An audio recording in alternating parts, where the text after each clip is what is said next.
আসসালামু আলাইকুম রহমতুল্লাহি ওয়া বারাকাতুহু। সম্মানিত মুসলিম ভাই বোনেরা, যে যেখানে আছেন আশা করি সকলেই ভালো আছেন। আমরা আজকে আপনাদের সামনে উপস্থিত হয়েছি এসো কোরআন শিখি পর্ব নাম্বার 23তম পর্ব নিয়ে আপনাদের সামনে উপস্থিত হয়েছি। এর আগে আমরা 1 থেকে 22 নম্বর পর্ব পর্যন্ত আলোচনা করেছি কোরআনের বিভিন্ন বিষয় নিয়ে, মাখরাজ নিয়ে, তাজবীদের মদের বিবরণ এবং নুন সাকিন তানবিন নিয়ে আমাদের আলোচনা চলছে।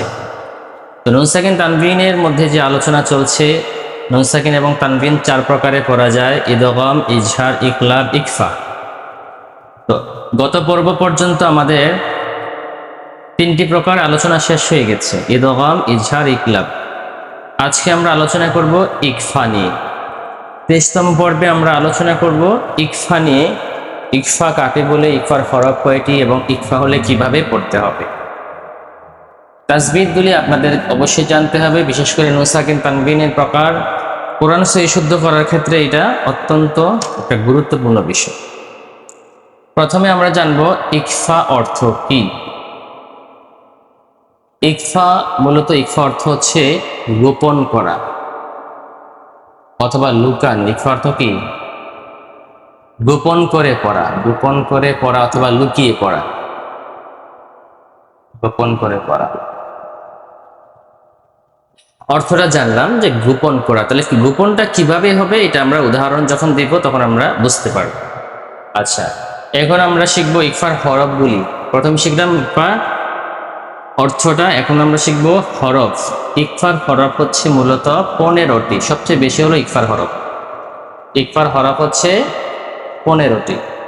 এই জন্য ইকফার অত্যন্ত গুরুত্বপূর্ণ একটা বিষয়। কোরআন শরীফের প্রায় আয়াতের মধ্যে ইকফা পাওয়া যায়, যেহেতু হরফ বেশি। আরবি হরফ হলো 29টি। 29টির মধ্যে 14টি হরফ হচ্ছে 3টি প্রকারে: ইদগাম, ইজহার, ইকলাব। এই 3টি প্রকারে হচ্ছে 14টি হরফ, আর শুধু ইকফা একাই হচ্ছে 15টি হরফ। তাহলে ইকফার হরফ বেশি, এই জন্য ইকফা বেশি পাওয়া যায়। তো এই জন্য ইকফার হরফগুলি ভালো করে মুখস্থ করতে হবে। ইকফার হরফ হচ্ছে 15টি, যথা, এখান থেকে আমি শুরু করি। তা, তা, সা, জিম, দাল, দাল, ঝা, সিন, শিন, সদ, বদ, ত, জ, ফা, কফ।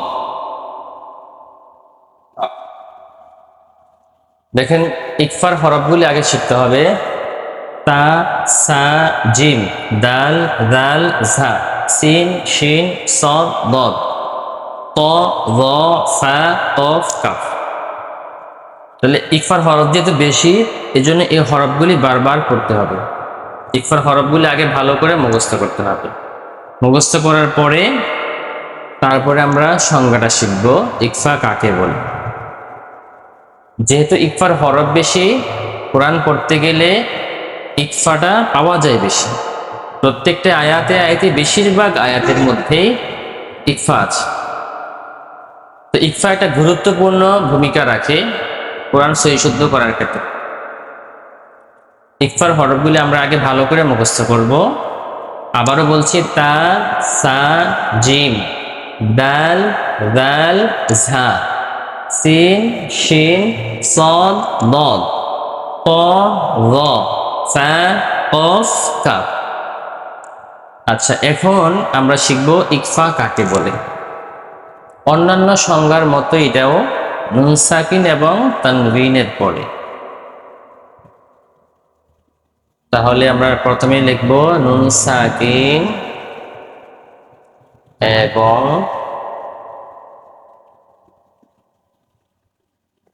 তানবিনের পরে ইকফার। ইকফার 15টি।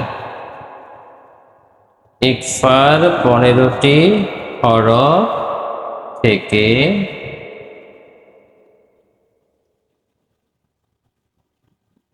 যে কোনো একটি হরফ আসলে, যে কোনো একটি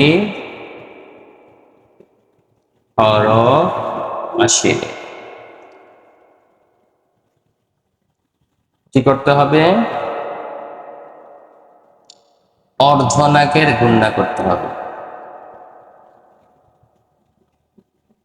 অর্ধনাকের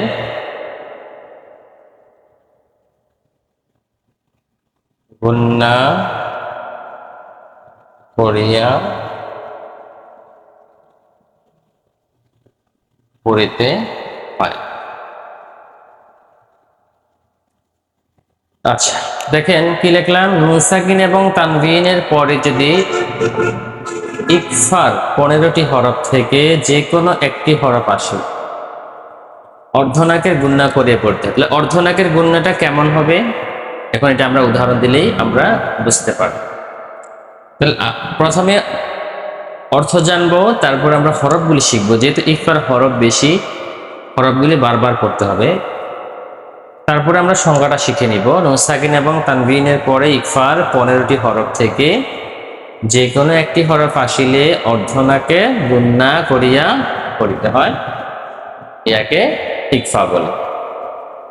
আচ্ছা এখন আমরা অর্ধনাকের গুণনাটা কিভাবে করব, এখন আমি উদাহরণ দিতে পারছি।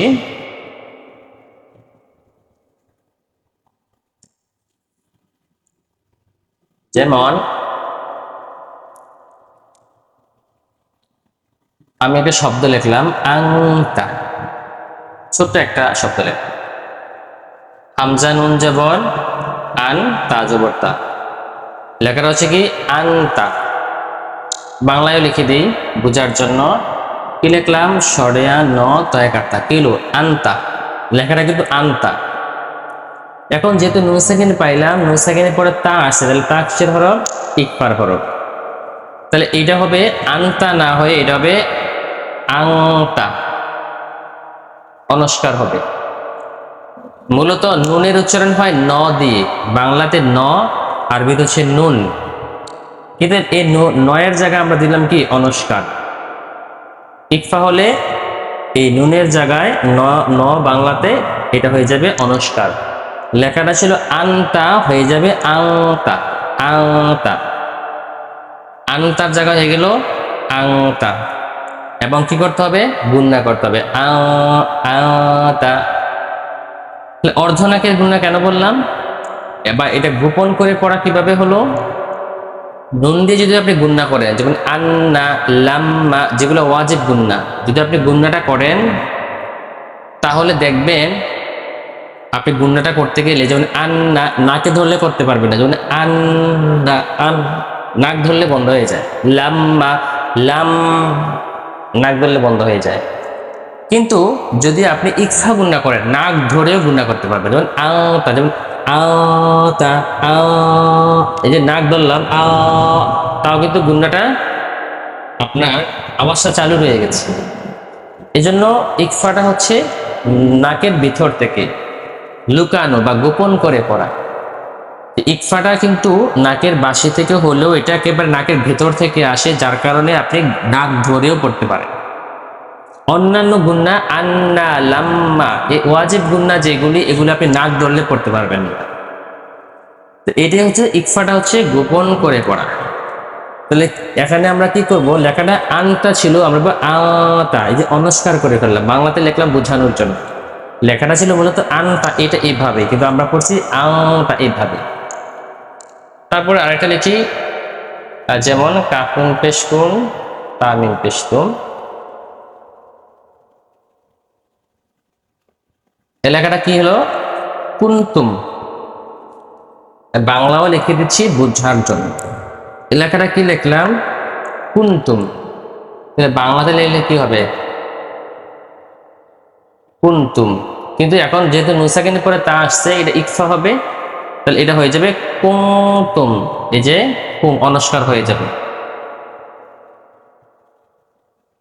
এখন হয়ে গেছে কি কুন্তুম, কুম ইকফা গুণনা হবে কুন্তুম।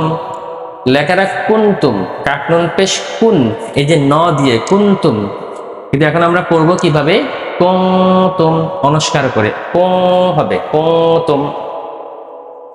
এরকম ভাবে এই ইকফা প্রত্যেকটা আয়াতেই পাওয়া যায়, হয়তো কিছু আয়াত ব্যতীত, কিছু আয়াত ছাড়া বেশিরভাগ আয়াতে ইকফা পাওয়া যায়, যেহেতু ইকফার হরফ বেশি। তো তাজবিদের ক্ষেত্রে ইকফার গুরুত্ব খুব বেশি। এই জন্য আমরা নুন সাকিন তানবিন 4 প্রকারের মধ্যে ইকফাটা বেশি করে শিখবো। ওইগুলো তো জানবো, পাশাপাশি ইকফার যেহেতু হরফ বেশি এবং ইকফাটা পাওয়া যায় বেশি, ইকফার নিয়মটা আমরা ভালো করে শিখে রাখবো। তো আজকে এই পর্বের মাধ্যমে আমাদের নুন সাকিন তানবিনের প্রকার শেষ হয়ে গেল। আমরা পরবর্তীতে মিম সাকিনের বিবরণ আছে, আবার আল্লাহ শব্দ কখন মোটা হবে, কখন পাতলা হবে, র কখন মোটা হবে, কখন আপনার চিকন হবে, এই নিয়মগুলি আমরা পরবর্তীতে আলোচনা করব। তো আমাদের প্রত্যেকটি ভিডিও আপনারা দেখবেন, যারা কোরআন পড়তে পারেন না তারা পড়তে পারবেন, এবং যাদের সহিশুদ্ধ হয় না তারা সহিশুদ্ধ করতে পারবেন। তাহলে নুন সাকিন তানবিন 4 প্রকারের মধ্যে ইকফাটা একটা গুরুত্বপূর্ণ একটা বিষয়। আপনারা সকলে ইকফাটা ভালো করে পড়বেন, হরফগুলি মুখস্থ করবেন। এরপরেও যদি না বোঝেন, ডেসক্রিপশনে আমাদের নাম্বার দেওয়া আছে, আপনারা সরাসরি যোগাযোগ করবেন। অনলাইনের মাধ্যমে আমরা কোরআন শিক্ষা দিয়ে থাকি, বিশ্বের যে কোনো জায়গা থেকে আপনি কোরআন শিখতে পারবেন। তো আপনারা আজকে এই পর্যন্তই, আপনারা সকলে ভালো থাকবেন। ইনশাআল্লাহ পরবর্তী পর্বে আপনাদের সাথে আবার দেখা হবে। আসসালামু আলাইকুম ওয়া রাহমাতুল্লাহি ওয়া বারাকাতুহু।